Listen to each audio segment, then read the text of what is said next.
Is he standing next to our 502 horsepower monster? We've fully tuned this beast over the past few days, nearly tripling its power. It started its life with 190 horsepower, and now we're already at 502. You saw it right in the thumbnail. Today, we're going to install neon or underglow on our race Honda Civic. I know, guys, opinions will be divided on this option because not everyone likes it. I have to be honest, at first I also thought, why would I even put this on my car? But on the other hand, I also think it can be really cool. We also take these cars to garage meetings, to parking lot meets in the evening, so I actually thought, why not? Let me install neon under the car. I bought a slightly more expensive product that, if all goes well, can make the same colors as our LED under our workbench. So I'm excited to install this under the car. I'm going to surprise Daniel with this. He doesn't know that I'm going to install the underglow under the car. And of course, we're going to film his reaction when he sees how it turned out. Most of you have of course played Midnight Club, not to forget Underground and all those crazy racing games from back in the day. Of course, you couldn't miss having neon on the car. So actually, it's something from my youth that I'm now going to bring back on my own car. So I'm curious, if I want to install neon under the car, of course it goes under the side skirts, under the front bumper. And then, it's hard to reach those spots with the car on the ground. So I'm gonna take the BMW off the lift, then I'll put the Honda on it. And then we can see where I'm going to stick this.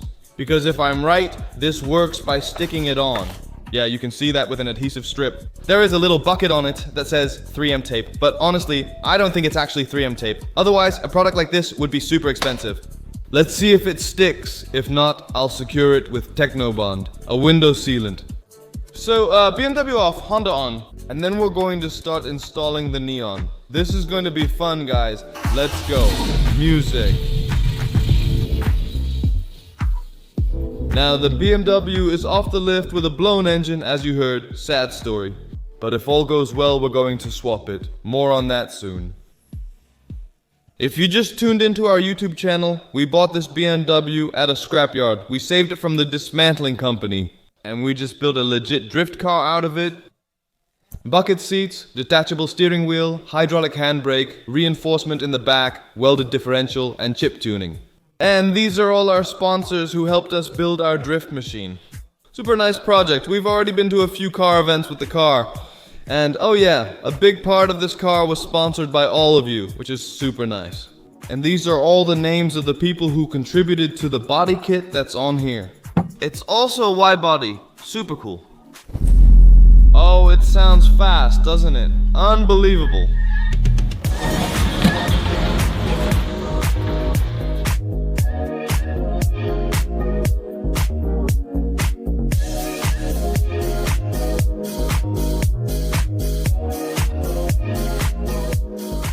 Yeah, as you saw in the video, our days are numbered too, so we won't have to drive out of the workshop anymore.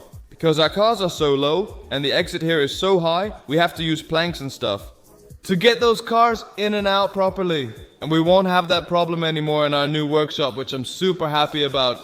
I need those planks again to get the Honda on the lift since it's so low and has to be raised first. So I can place the jack points under the car. Because as you can see now, it gets stuck. So that's just not gonna work. So we need to lift the car up a bit, and then we can neatly place it under the car to lift it up. Getting a car on the lift is actually quite the task. Soon, we'll have a neon beneath it.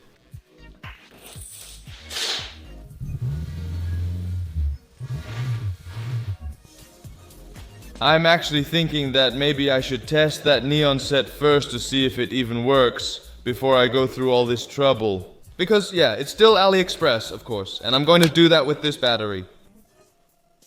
Because, if I'm right, if I just give it 12 volts, it should briefly turn on so we can check if it works. That's important. And I went for the version without a remote control, so you can control this with an app. With that app, you should be able to choose all the colors of the rainbow.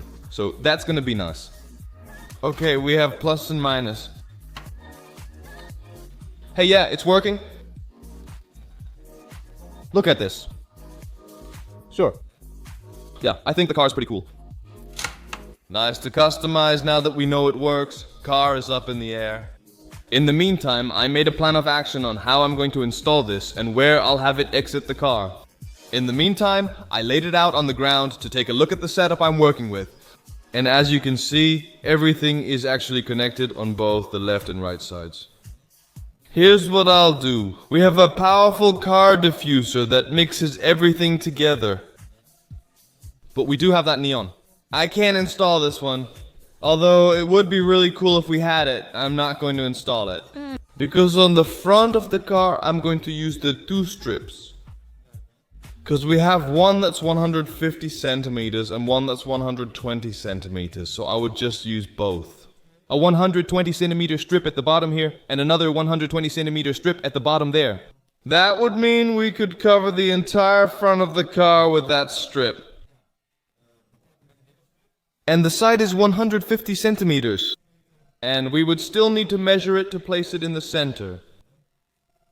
So I think that's the coolest. And then I'll see what the options are to bring the wiring inside. I'll handle it myself at the fuel pump since the wiring already enters the car there. And with that, I monitor the weather outside. So when I picked up the neon, I immediately noticed that the lengths don't match. So the ends just have different lengths, as does the middle, so to speak. So my original order for sticking it on won't work. I don't get why they did it this way. So that means I actually wanted to stick the longest ones on the side skirts and put the two short ones on the front bumpers. But yeah, if I had done it like that, then the order of how this runs wouldn't have matched under the car. So, if the car was on the ground, would you have seen it move from back to front or front to back? Yeah, then it would have been like reversed, which is really ugly. So this is a bit of a letdown that the order isn't right. How they mounted it on the wiring. So now I have to come up with something here to stick it in the right direction under the car.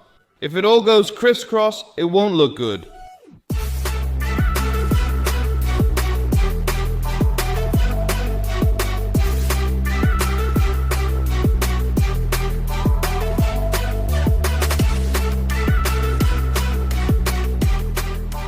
Well, guys, we're back in the workshop, so it's a new day, and Daniel still doesn't know anything at all. No, I don't know anything at all. In the meantime, he's just still working on his hut. I have a little surprise for you. Daniel, yes, really. What is it, man? Well, I'm gonna show you now, so turn off the lights and turn on the spotlights, because this is going to be epic. Let's go. That's really cool, man, on the globe. Very awesome. And you can set all the patterns you want yourself. Well, that's the thing. Because it couldn't be placed at the back due to the diffuser. I wanted to do it, but it just wasn't possible at the back. So, I have to put it in the car. Do I still want to put it somewhere? So it still kind of flies around there? Okay, cool, really awesome. But, just check out how that looks. I just think it's really bizarre. This is just Need for Speed Underground. 2 Underground is 2 years. Really awesome, man, right? Anyway, I have the app here on my phone, and I can use any color in the world. Oh yeah, then I can just set it so the same color as the car, you know, with our livery. How many standard ones are there? Let me check. There are 210 standard ones. Nice surprise, man. Did it take long? Yeah, a whole morning. Actually longer than expected. Haha, yeah, really cool. It weighs nothing, obviously. With 500 horsepower, this is nothing for you. No. People will criticize us. You know that, right? Yeah, why put neon under your car? I do our car too, haha. People likely would have fixed the Lamborghini differently too. Yeah, people will always disagree, but this is really cool. A true driver's position, haha. Yeah, no, cool. This is Strut with the lights on. Yeah, you can still see it. Somewhat. But of course, it's clearly for evening shows and garage meetings. Yeah, I really like how it turned out. It only cost you a few bucks, and you've transformed your car into Need for Speed Underground 2. Not sure if our viewers know Need for Speed Underground 2. That's from the 2000S, what would it be? 2005 or something? Oh, I don't know. Yeah, really a long time ago. Yeah. I really enjoyed editing this. It's not finished on the inside yet, because I still have to connect it to a switch there. For now, I temporarily connected it to a battery behind the seat, which is also where the last strip is. It was supposed to go under the diffuser. But that's not gonna work out.